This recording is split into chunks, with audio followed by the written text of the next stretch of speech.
Swadika, good morning and welcome to Newsline. It's Monday's edition, January 27th of 2014. I'm Chalapan Sanarula. Thanks for joining. In today's main stories, voters were prevented to cast their votes at most polling stations in the southern provinces. In the business news segment, the Bank of Agriculture and Agricultural Cooperatives has come up with measures to relieve the plight of farmers who have so far not been paid by the government. But first, our headlines. About 440,000 eligible voters in 83 election districts out of a total of 375 districts were unable to exercise their voting rights, according to Mr. Somchai Sri Suthiyakorn. According to the Election Commissioner, the February 2nd elections will likely face the same problems, including disorder and violence, adding that it will be very difficult to conduct the election and that a new election date should be set. Mr. Somchai insisted that the February 2nd elections would not be a way out for the Thai society, given its inevitable lack of quorum would not allow Parliament to reopen or a new government to be established. He asked where the 125-party list MPs would come from when national elections could not take place, adding that the EC and the government would hold a meeting to set a new election date as soon as possible, because the longer the elections were delayed, the more it would cost the country in terms of election budget to the tune of 350 million baht a day. The Bangkok Metropolitan Administration reports that 14,000 in-district and out-of-district voters registered for the advance poll out of a total of 900,000 registered voters. The Deputy Permanent Secretary of the Bangkok Metropolitan Administration, Mr. Banchong Sukdi, revealed the results of early voting for List MP in Bangkok. He said that up to 50 polling stations were closed by the People's Democratic Reform Committee protesters, resulting in early voting being unable to proceed in Bangkok. All election districts called off the early voting even before the ballot boxes closed. Only the Sathorn and Lat Krabang district poll stations were able to conduct out-of-district early voting. Mr. Banchong said that 2,170 out of 17,574 registered early voters were able to cast their ballots in Sathorn, while 60 out of 95 registered early voters were able to cast their ballots in Lat Krabang. The Administration and Registration Office of the BMA concluded that there were 564 in-district voters who were able to cast their votes out of a total of 5,440 registered voters. There were 13,893 out-of-district voters who were able to cast their votes out of a total of 958,749 registered voters. In the south, meanwhile, voters were prevented to cast their votes at most of the polling stations there during the advance election on Sunday. According to the Deputy Secretary General of the Election Commission, Kun Thanit Sri Pratet, the polling stations in all 15 southern provinces were occupied by the protesters, prompting the EC to cancel advance elections in 11 provinces. Only voters in the provinces of Yala, Pattani, Narathiwat and Satun were able to exercise their voting rights at the polling stations. The advance voting in most provinces in the northern, eastern, northeastern and central regions, however, were not cancelled despite the protests. 4 clashes and 1 fatality have been reported in Bangkok on the early voting day, according to the Royal Thai Police Office. According to Royal Thai Police spokesperson, Police Major General Piya Utayo, reports from each election district indicated that the early voting proceeded smoothly in most up-country provinces. No clashes were reported despite obstruction at some polling stations. Meanwhile, in Bangkok, 4 incidents have been reported. A clash between voters and the People's Democratic Reform Committee protesters at Lat Krabang district resulted in minor injuries. 2 women assaulted an election district deputy director in Don Mueang district. 22 white shirt activists forced their way into a polling station at Bung Kum, cutting chains used by the PDRC to close the station gate. The last incident involved a clash between the PDRC protesters and the UDD members in Samut Prakan province, resulting in a shooting. that caused the death of Mr. Sutin Tharatin, aged 52, and injuries to 6 others. The spokesperson affirmed that about 90 police officers were present during the 4th incident. He revealed that the chief of police had assigned Police General Ek Angsananon to launch an investigation into the killing. He added that people who were unable to vote due to obstruction by political protesters should file complaints at any police station. The police will record all complaints and use them to devise a plan to handle the upcoming February 2nd elections. Deputy Prime Minister Surapong Tawichakchaikun has announced that the government will issue arrest warrants for violators of the emergency decree and those who obstructed the advance poll on Sunday. Mr. Surapong confirmed the election on the 2nd of February will not be postponed. The Deputy Premier said the government would hand down arrest warrants against the violators of the emergency decree and the Election Act this Monday. As for the election on the 2nd of February, it would go as planned, since as much as 90% of the advance poll on Sunday was able to take place. The Deputy Prime Minister also urged the Election Commission to seek legal actions against the protesters who obstructed the advance poll and said all government units were ready to assist the EC in arranging the election. And the Secretary-General of the National Security Council has revealed that he has conducted a meeting with government officials to assemble a team to negotiate with the People's Democratic Reform Committee or PDRC protesters in order to reopen blockaded government facilities. According to Lieutenant General Paradon Patanatabut, the Secretary-General of the National Security Council, the team to negotiate with the PDRC protesters beginning on 27th January will comprise Deputy Royal Thai Police Commissioner General, Police Major General Adun Narongsak, representatives from the armed forces, government agencies, the Public Relations Department, and the media. The team will be tasked with negotiating with the protesters who have blocked government facilities in order to reopen those facilities. Negotiations will begin at the government complex on Jangwatana Road in the morning.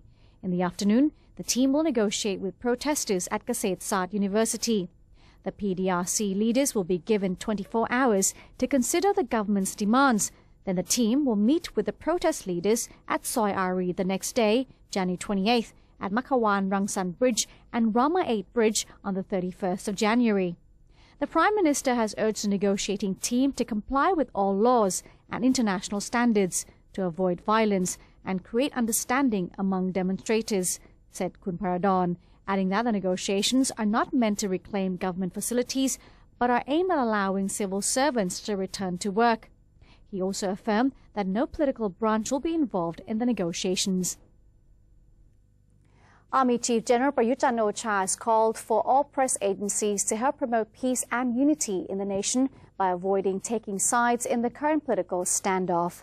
General Prayut, during his visit with the Royal Thai Army-owned Channel 5, assured all sides that the military's stance was to always protect the people and the nation, urging members of the media to do the same by reporting facts and avoiding news that will instigate or create violence, as well as looking ahead to promote peace and unity amongst Thais. According to him, the media has a lot of influence on the people. Therefore, all press agencies should keep in mind that they are also responsible for the future of Thailand. In order not to further stir up the current situation, the Army Chief told all military personnel to be impartial at all times for the maximum benefit of the nation as a whole. The Office of the United Nations High Commissioner for Human Rights, or the OHCHR, is calling on all sides involved in the Thai political deadlock to be respectful and not violate the rights of other people.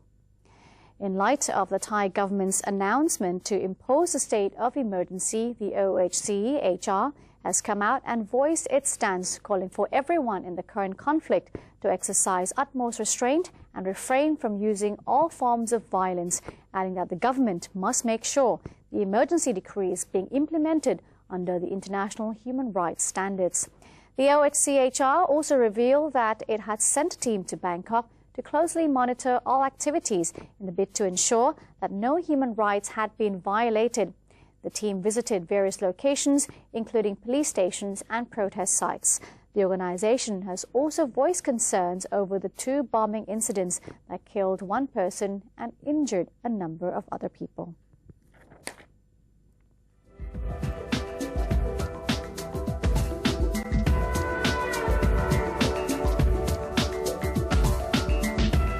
Serabury has held its first international folklore festival in a bid for both Thais and foreigners to exchange cultures and traditions ahead of the upcoming ASEAN community.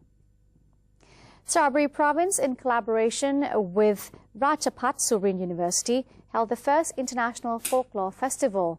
About 400 artists from 20 countries took part in the festival to share and exchange their culture and knowledge through different cultural shows and also dances. The event was also aimed at promoting the province's tourism and preparing the provincial people for the advent of AEC. The festival gave an opportunity for people of Serabury to learn cultures of other countries. Apart from ASEAN neighbours, the participants to the festival were from India, Sri Lanka, Bangladesh, Nepal, China, Korea, Turkey, Israel, Italy, Russia, Ukraine, and the United States. The festival also created better understanding among citizens of the international community and promotes good relationship between Serabury and the participating nations. We'll now take a short break. Up next, we have the business news segment. Don't go away.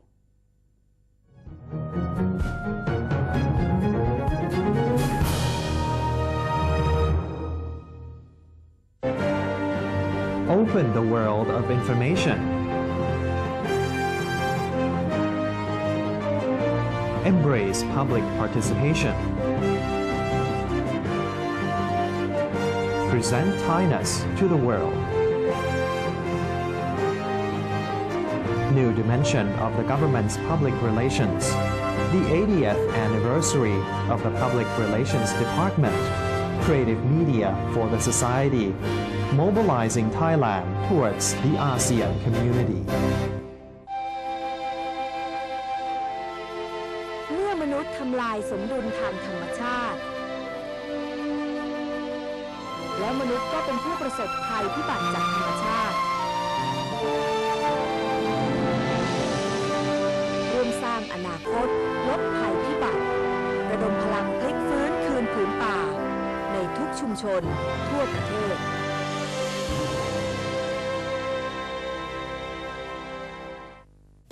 For those who have Android smartphones, you can download a PRD News application by searching for PRD News English in Play Store. That way, you can stay up to date with the latest happenings in Thailand.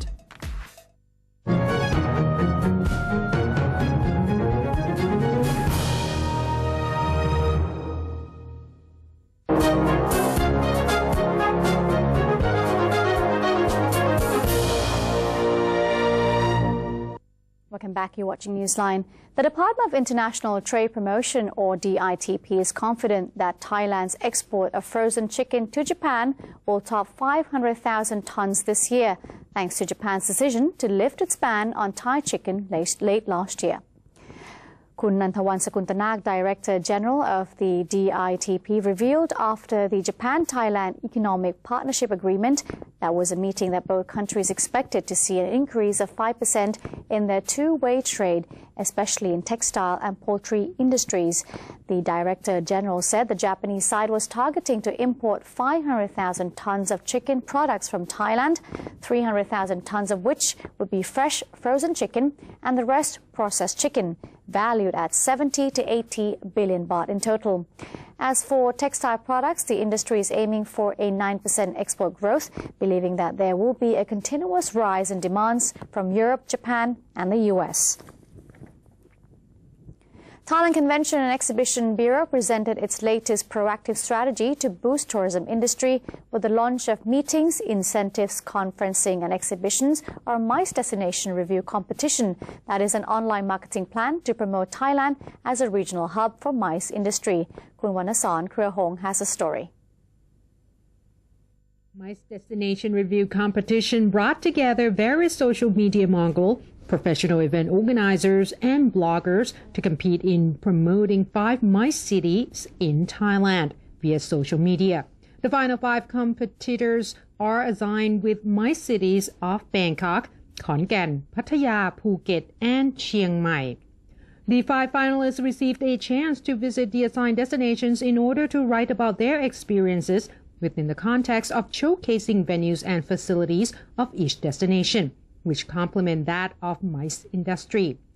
TCEP hopes that this utilization of social media would be able to create awareness among the worldwide audiences to perceive Thailand as an up-and-coming market for MICE industry, apart from the major markets like Europe and United States.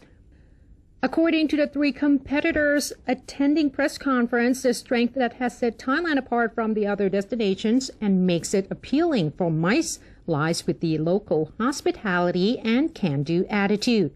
TCEP is praised for its assistance, which is less available comparing to the other countries.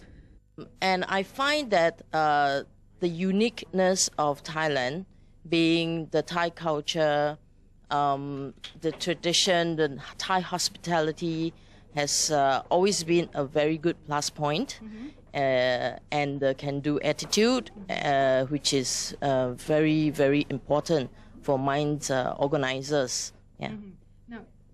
TCEP actually take a step out to make sure that their events are well publicized, and they have their events page, events listing, calendars as well, and also they are there very, very closely working with the organizers, updating us as and when there is any kind of updates that needs to be done. Director of the Information Technology Department of TCEP, Sarita Jintakanun, elaborated on the initiative to promote the country as an ideal destination for event organizers around the world. This is the first campaign of many more to come this year to reach out to potential visitors via social media. We can have the chance to promote our potential and readiness of Thailand, to all over the world, to inspire, even MICE professional or even MICE or travel blogger, to think about Thailand as a MICE destination for the next business events. So this kind of very proactive online campaign that we can have a lot of exposure from online channel. The finalists will be judged based on the number of viewers on their blogs as well as the content of the blog itself. The most viewed blog will receive $5,000 in cash, while most knowledgeable blog will receive $3,000. The winners will be announced on February the 28th. Thanks to Kun Wanason.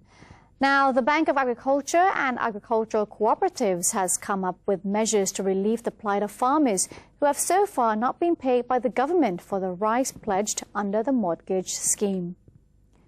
According to the bank's Executive Vice President, Song Serm Saksit, the board on Friday agreed to help those farmers struggling with their own debts by extending higher amounts of loan, up to 80% worth of the face value of vouchers issued for the rice pledged, up from the 20% previously extended, as well as cutting loan rate from 7% to about 3 to 5%. The bank will earmark 40 billion baht for its new lending packages. Kun Song Serm said about 1.4 million farmers have not yet received their money from the government's rice pledging program. There are about 1.4 million farmers holding rice vouchers valued about 130 billion baht altogether at present, and over 100,000 farmers have been in arrears for the payments. To help the latter group, the bank will extend their loan repayment for another 6 to 12 months and waive the 3% fine for defaulting on payment. Now let's have a look at the exchange rates and also the commodity prices.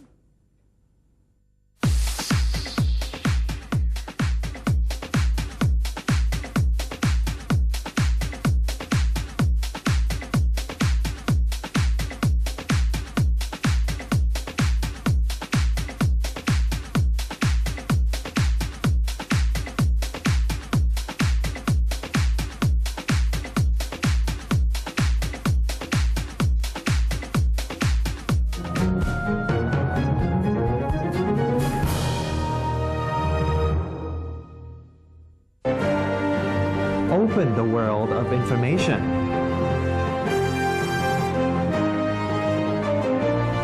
encourage public participation. Present Thainess to the world. New dimension of the government's public relations. The 80th anniversary of the Public Relations Department. Creative media for the society. Mobilizing Thailand towards the ASEAN community. เมื่อมนุษย์ทำลายสมดุลทางธรรมชาติแล้วมนุษย์ก็เป็นผู้ประสบภัยพิบัติจากธรรมชาติร่วมสร้างอนาคตลดภัยพิบัติระดมพลังพลิกฟื้นคืนผืนป่าในทุกชุมชนทั่วประเทศ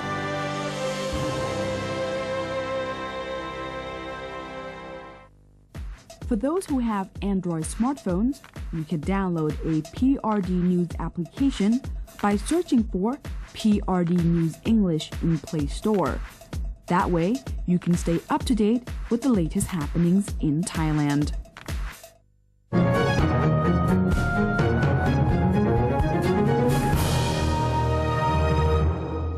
Welcome back. You're watching Newsline. Now to more news. The Department of Medical Services is warning members of the public to avoid high-fat diets during the Chinese New Year.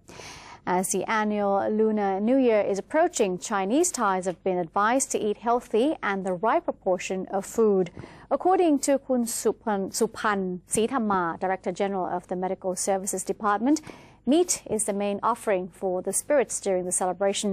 As chicken, fish, pork and other kinds of meat will be eaten after the ceremony, the director pointed out that the meat needed to be cooked in a way that would be healthy for the consumers. He went on to say that the food should never be too tasty, sweet, salty and greasy, while suggesting that some herbs like garlic and ginger have the ability to burn off fat stored in human bodies. He, however, said all materials and ingredients needed to be thoroughly washed before cooking. As for high-carbohydrate foods, he said beans and grains should be added to ease the process of body intoxication. According to the Ministry of Public Health, 2 infants have already been killed this month by the continuous cold weather condition. Permanent Secretary for Public Health, Dr. Narong Sahamethapat, is warning all parents whose children are under 1 month old to be extremely cautious about the recent cold temperatures, as there have already been 2 infants this month who succumbed to the cold snap. One lived in Sakao province and the other in Chonburi. According to the Permanent Secretary, children's internal organs do not work like adults, so do as their subcutaneous fat or fatty tissue lying directly under the skin is not thick enough to keep themselves warm in the cold weather condition. Therefore, infants' body temperatures are likely to change faster, especially those who had preterm births, leading to what doctors call cold stress. It is a condition when one experiences blood vessel contraction, causing the continuous circulation of blood in the cardiovascular system to stop, and the person could die from the blood deficiency in his or her brain. And that's it for today's edition of Newsline. If you have any suggestions or comments, please write them to us. The email address is newsline.nbt@gmail.com. Today we'll be saying goodbye, taking you to check out a beautiful scenery of winter frost, also known as Mới Khap in the northern province of Chiang Mai. I'm Chalapan Sanarula. Have a good one. Sawasdee ka.